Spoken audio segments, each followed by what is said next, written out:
Salut les amis, j'espère que vous allez bien. Alors on se revoit aujourd'hui pour une toute nouvelle vidéo où je vais vous parler de quelque chose de vraiment très important. Alors sur mes différents réseaux sociaux, il y a une question qui revient tout le temps. S'il vous plaît, j'aimerais savoir quels sont les meilleurs shitcoins que je peux acheter et qui peuvent me donner 1 x 10, 1 x 100, 1 x 1000. Alors aujourd'hui, je vais vous donner quelques astuces sur comment acheter vos propres shitcoins et espérer faire un x 10, x 100 ou x 1000, c'est-à-dire des shitcoins à fort potentiel. Cela nécessite une analyse bien précise. Alors je vous invite à suivre la vidéo jusqu'à la fin et ne rater aucune étape, car toutes ces étapes sont très essentielles pour pouvoir choisir le meilleur shitcoin. Cependant frérot, si c'est ta toute première fois d'arriver sur cette chaîne, alors n'hésite pas à liker la vidéo, abonne-toi, active ta cloche de notification et si possible, pourquoi pas, partage la vidéo pour faire profiter aussi de ces conseils à ton entourage. Alors pour ce faire, nous allons choisir deux crypto-monnaies que nous allons prendre comme pour exemple. En fait, il s'agit de deux projets vraiment bizarres. Je vais dire même, je considère ça comme des projets scam. C'est sûr que je vais m'appuyer pour faire des exemples afin de vous dire sur les points sur lesquels vous devez vous appuyer quand vous cherchez à acheter des shitcoins. Alors j'ai souvent aussi entendu que il y a des coins ERC20 qui sont les meilleurs que des coins de la BSCAN, c'est-à-dire les coins de la Binance Smart Chain, que les coins ERC20 la plupart du temps ne scamment pas, tandis que sur la Binance Smart Chain, les gens qui montent des projets sur ça, la plupart sont des scams. Alors je tiens à vous dire que c'est nettement faux. C'est nettement faux. Il n'en est pas le cas sur chaque blockchain des jetons scam. Le plus important pour vous, c'est de faire beaucoup d'analyse, de bien faire votre analyse avant d'acheter votre shitcoin. D'où l'objet de cette vidéo. C'est la raison pour laquelle j'ai donc choisi un token sur ERC20 et un token sur la Binance Smart Chain. Alors sans plus tarder, nous allons entrer dans le vif du sujet. Comme vous pouvez le constater, je suis sur CoinMarketCap. C'est généralement l'outil que j'utilise pour faire une partie de mes analyses concernant les crypto-monnaies, les shitcoins que je vais acheter. Alors sans plus tarder, je vais inscrire le nom dans la barre de recherche de l'une des crypto-monnaies dont je fais allusion ici. Il s'agit de Tsuzuki Inu. Voilà. Donc, mes chers amis, voilà les informations premières que vous devez observer. Une fois que vous voulez acheter votre shitcoin, déjà regardez le classement de cette crypto au préalable. Ici, vous verrez qu'il y a un classement de 6149. Ok, ça c'est un premier détail. Ensuite, on va aller rechercher dans son site web pour essayer de voir le projet qui tourne derrière. On peut d'abord commencer par lire la description, c'est aussi important. Alors essayons de voir. Bon, comme description déjà, il n'a pas vraiment une grande description, ce qui déjà est inquiétant. Mais qu'à cela ne tienne, on va poursuivre nos analyses en recherchant aussi son site. Donc je tiens à rappeler que j'ai commencé par le jeton ERC20. Et là j'entre dans son site.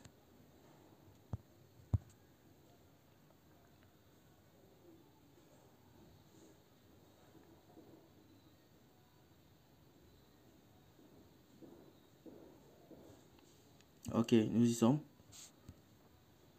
Et chose bizarre, il n'y a rien n'est mentionné dans ce site.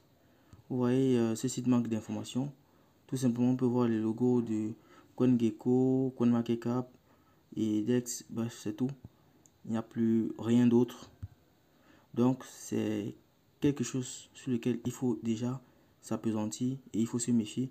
Quand vous voyez ce genre de crypto-monnaie qui a déjà un site mal conçu, qui manque d'informations, c'est aussi quelque chose qui peut vous alerter pour faire comprendre qu'il faut d'emblée éviter ce style de coin. Alors nous allons revenir sur CoinMarketCap, puis nous allons aller dans ETFscan pour essayer de vérifier quelques informations, à savoir les adresses des holders.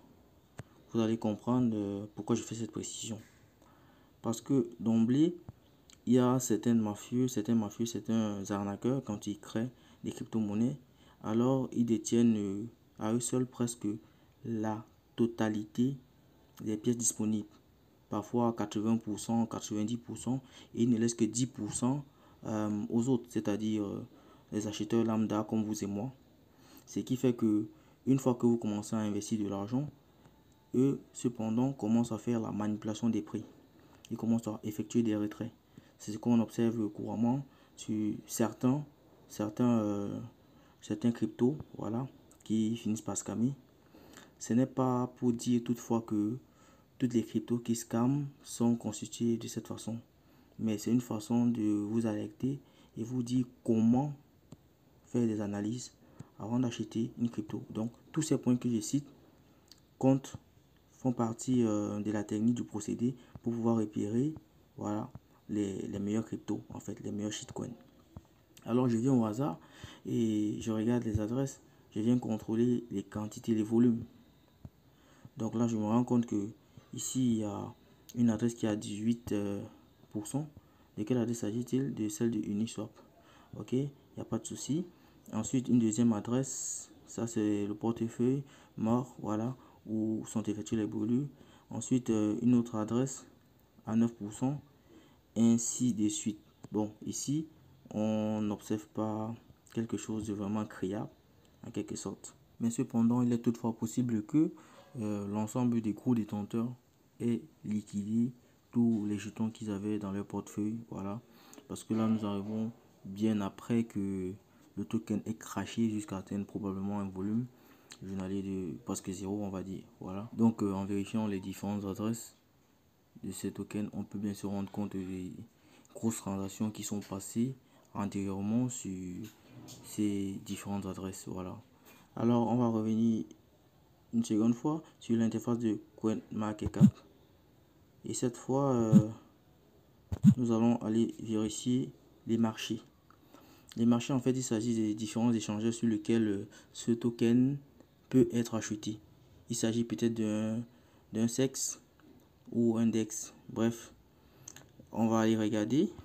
Et sur marché, nous nous rendons compte actuellement que ce jeton peut être acheté sur Uniswap et sur BKEX, un truc. Voilà, il s'agit d'une plateforme centralisée ici. Et Uniswap qui est une plateforme décentralisée. Alors, on peut instantanément contrôler les volumes. Et là, vous vous rendez compte que ici, le volume sur Uniswap est de 3340 $. Et sur cette plateforme centralisée, on a 0 $, ce qui est extrêmement petit, faible. Donc ce projet est sans doute déjà douteux. Alors venons un peu voir son graphique. Depuis son existence, on remarque que il a atteint son pic ici où le volume était à 8 millions. Le volume de transaction était à 8 millions ici. Vous pouvez voir au-dessus de mon écran, au fur et à mesure que je coulisse, vous voyez les volumes ne font que varier. Donc là, le volume a un jour atteint 8 millions. Et ensuite, à nos jours, quasiment descendu au point de valoir 3383 $. Ce qui est vraiment, vraiment minable. Cela démontre sans doute que ce shitcoin a des sérieux problèmes. Et on peut encore jeter un regard sur les différents réseaux sociaux. Toujours le faire, c'est important. En outre, vous pouvez aussi aller regarder qui sont les développeurs qui opèrent derrière ce projet. C'est tout aussi important. Mais comme toutefois, la plupart des shitcoins, des projets communautaires, ne mentionnent pas souvent les développeurs qui sont derrière, alors il s'avère un peu compliqué. Voilà. Mais si jamais sur le site, vous voyez où on a eu à présenter les développeurs, allez rechercher sur le net qui sont ces développeurs. Est-ce qu'ils ont les compétences dans le secteur de la crypto ou ce sont des aventuriers? Cela vous aide à savoir aussi, à prendre une position, de savoir si ce token, vous pouvez faire confiance ou pas. Ensuite, on va aller sur le deuxième token. Le deuxième token que j'ai choisi de vous présenter aujourd'hui, il s'agit de SquidPet. C'est un jeton qui est sur la Binance Smart Chain. Alors, je vais insérer le nom. SquidPet. Voilà, voici ça. Ok. Classement, 6828e au classement. Et là, on remarque toujours aussi la coupe depuis sa création qui est tout aussi descendante. Voilà, au point de frôler le zéro. On descend, qu'est-ce qu'on va regarder ici? Pratiquement la même chose que tout à l'heure. Alors, venons observer déjà le volume. On voit que le volume ici est à 483 $. À l'heure où je vous fais cette vidéo. Autrefois, alors regardez le volume.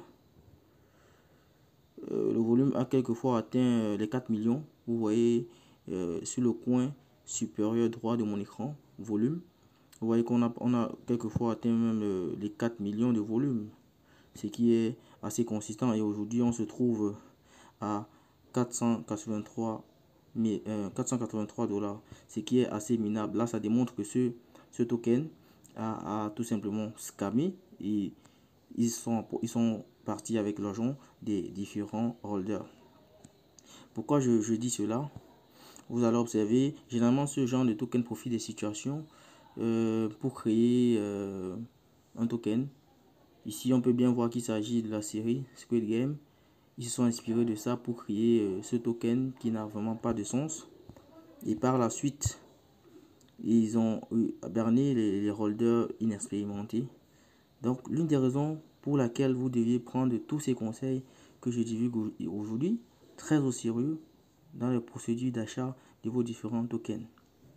Bon, ici, on remarque qu'ils disent qu'ils font dans des NFT, gaming, etc.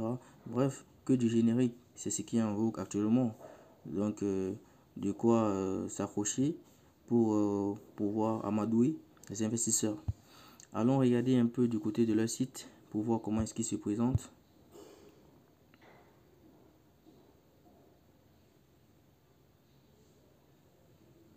Ok. Et je tiens aussi à rappeler que toutefois, un site alléchant ne veut pas forcément dire que la crypto est de bonne qualité. Voilà. Donc, généralement, vous focalisez d'abord sur le projet qui tourne derrière. Et c'est l'ensemble des informations divulguées qui vous permettra de savoir si vous pouvez faire confiance en déposant votre argent ou pas. Donc ici, on voit le site, c'est là. C'est pas tout de même meilleur que ce que j'ai eu à voir sur certaines cryptos. Mais en doute, c'est quand même là. Ensuite, revenons dans CoinMarketCap et allons dans le Telegram de cette crypto-monnaie. Alors sur le Telegram, on se rend compte qu'ils ont 2395 membres. Ok. Ensuite, quelles sont les informations qui sont divulguées? Parce que en regardant souvent ces informations, vous pouvez comprendre aussi la nature du token. Généralement, vous verrez que les commentaires écrits au scam, donc du coup, ça vous alerte à faire très attention. Nous allons tout de même explorer également les marchés aussi. Il s'agit des endroits où on peut acheter ce token. Donc, allons directement dans marché. Dans marché, on se rend compte que il n'y a que PancakeSwap V2. Et vous voyez bien que le volume journalier est de 481 $, ce qui est extrêmement minable. Donc, à fuir. Ce que vous pouvez tirer ici comme leçon, c'est que il faut généralement faire confiance aux tokens, aux shitcoins qui sont référencés sur des bonnes plateformes, des meilleures plateformes. Donc, généralement, la plupart des shitcoins sortent uniquement déjà d'abord, premièrement, soit sur Uniswap ou sur PancakeSwap. Mais en plus de cela, si ils sont référencés sur d'autres exchanges, il faut regarder un peu la nature de ces exchanges. Il y a les exchanges sérieux comme MX, il y a Crypto.com, il y a Binance. C'est vrai que quand une crypto est déjà sur Binance, on va dire qu'elle est déjà hautement reconnue parce que nous connaissons tous des exigences de Binance, voilà, pour être référencé sur cette plateforme. Et à côté, il y a aussi des échangeurs comme Hotbit, voilà. Donc il y a une panoplie d'échangeurs qui sont assez fiables, voilà, qui recommande quand même que le token soit certifié, donc passe une audit de sécurité, soit certique et autres. Donc c'est sur ces petits points que vous devez souvent vous appesantir. Bon, à présent, mes chers amis, en comparaison avec les deux cryptos que je viens de présenter, on va présenter maintenant une crypto prometteuse. Il s'agit dans notre exemple de Floki Inu. Alors je vais taper Floki. Ok. Alors pour Floki, on remarque ici que déjà le volume journalier est de 21 millions pour ce shitcoin, ce qui est déjà assez considérable. On peut venir regarder les marchés sur lesquels on peut acheter ce shitcoin. Comme vous pouvez le constater, il est référencé sur plusieurs échangeurs, ce qui est quand même un critère déjà de fiabilité pour ce shitcoin. Vous voyez que sur Digifinex, il y a quand même un volume assez conséquent. Partout vous voyez haut, ça veut dire que c'est pour dire qu'il y a assez de liquidité sur cet échange. Alors vous voyez que sur MEX, il y a assez de liquidité, près de 953 000 $. On peut regarder sur L-Bank, on peut regarder sur également Obit, voilà, pour n'en citer que cela. Ensuite, revenons à l'interface. Nous remarquons aussi que ce shitcoin est bel et bien sur deux blockchains, à savoir la blockchain Ethereum et la blockchain et la Binance Smart Chain, ce qui est un critère de confiance non négligeable. Ensuite, on peut également remarquer que ce shitcoin est bel et bien sur deux blockchains, à savoir celle d'Ethereum et celle de la Binance Smart Chain. Ensuite, on peut aller regarder les différents liens. Vérifions un peu le site.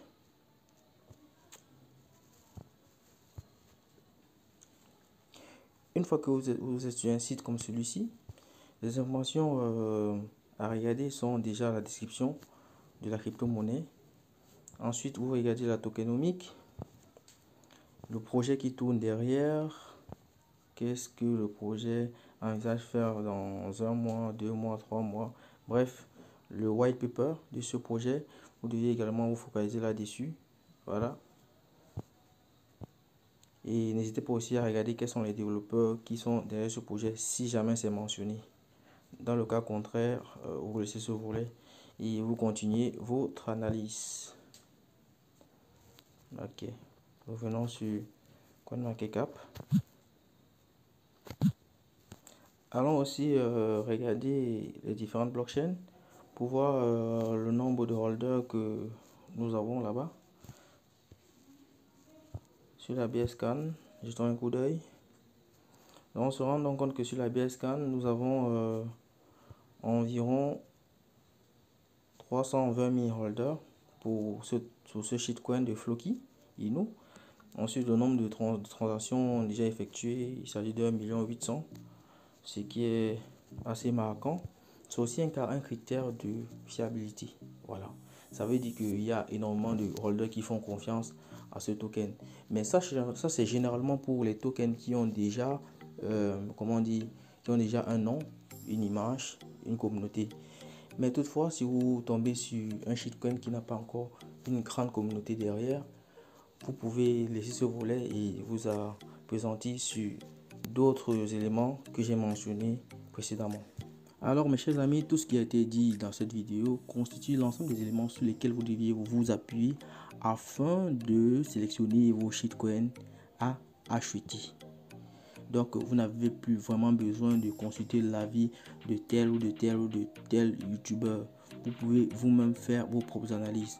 Parce que, cela étant dit, la différence entre ceux qui ont gagné beaucoup d'argent en crypto-monnaie et ceux qui n'en ont pas gagné assez, c'est que ceux qui gagnent énormément repèrent les meilleurs shitcoins au bon moment quand ils n'ont pas encore, ils sont pas encore populaires. Ils investissent de l'argent et lorsqu'ils deviennent populaires, ils gagnent un max d'argent. Certains deviennent millionnaires du jour au lendemain. Alors cependant, vous convenez avec moi, et d'ailleurs c'est indiscutable, que si vous voulez atteindre ce genre d'objectif, vous deviez vous-même effectuer vos propres analyses. Toutefois, nous allons terminer par une brève conclusion. Voilà, afin de permettre aux uns aux autres voilà, de mieux assimiler ce qui a été dit tout au long de cette vidéo, à savoir de vérifier déjà le projet qui tourne derrière le shitcoin que vous voulez acheter. Ensuite, vous allez vérifier le site internet. Et là, le site internet, les informations à s'appesantir dessus sont bien évidemment la tokenomique, le white paper, les développeurs qui sont derrière le projet, si jamais ils sont mentionnés. Ensuite, vous pourriez aller dans Etherscan ou dans Binance Smart Chain, voilà, BSCAN, pour les tokens qui sont sur la Binance Smart Chain, afin de vérifier déjà les adresses des différents holders, surtout les premières adresses, pour voir s'il n'y a pas un holder qui détient presque la majorité des tokens en circulation. Ainsi, vous allez aussi vérifier déjà aussi le nombre de holders qu'il y a sur ce token. Ensuite, vous pouvez aussi aller regarder les différents marchés sur lesquels vous pouvez vous procurer ces shitcoins. Voilà.